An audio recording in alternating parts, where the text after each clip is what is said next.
Классическая шахматка от угла. Начинаем вязать с узелка. Набираем 3 воздушных петли. В первую петлю провязываем столбик без накида. Далее 3 воздушных петли. Переворачиваем вязание. Вот у нас провязанный столбик предыдущего ряда, вот его галка. Слева от него вводим крючок вот сюда и провязываем столбик, 1 воздушная петля и туда же еще 1 столбик, 3 воздушных, поворачиваем вязание. Вот здесь вот, если вы присмотритесь, у нас вот 1 столбик и 2 столбика. Вот 2 его галки. Мы сейчас будем вводить крючок между ними, в промежуток, вот сюда. Провязываем столбик без накида, 1 воздушная. И дальше вводим крючок снова слева от следующего столбика, вот сюда. Провязываем столбик, 1 воздушная, столбик. Снова 3 воздушных петли. Поворачиваем вязание. Первый столбик снова вяжем между 2 столбиками предыдущего ряда, вот сюда. 1 воздушная. Следующий промежуток снова столбик, 1 воздушная. И слева от крайнего столбика вяжем столбик, воздушная, столбик. 3 воздушных. Поворачиваем вязание. То же самое, в промежуток между 2 столбиков предыдущего ряда вяжем столбик, 1 воздушная.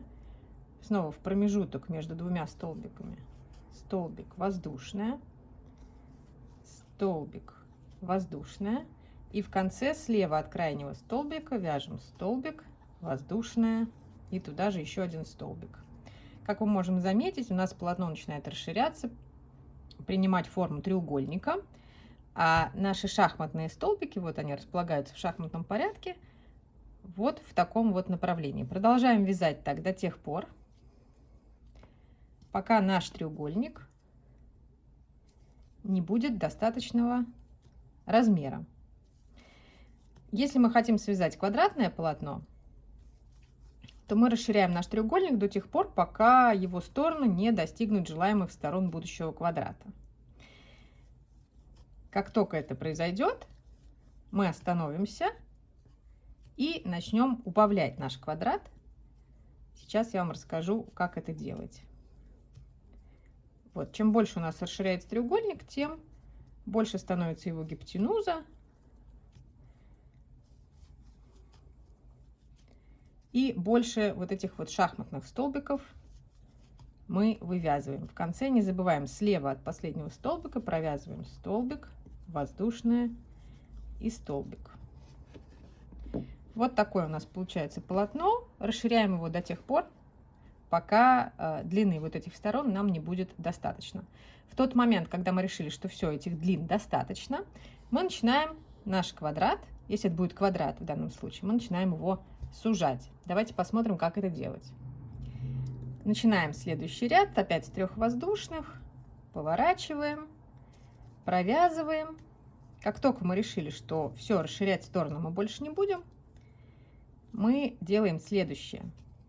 В конце ряда, когда у нас останется 2 столбика, вот смотрите, сюда нам осталось провязать и вот сюда. То есть мы сейчас вяжем воздушную, теперь вяжем сюда столбик предпоследний, после него воздушную петлю не вяжем, сразу вяжем последний столбик. Здесь опять же никаких к нему воздушных и еще 1 столбика не вяжем.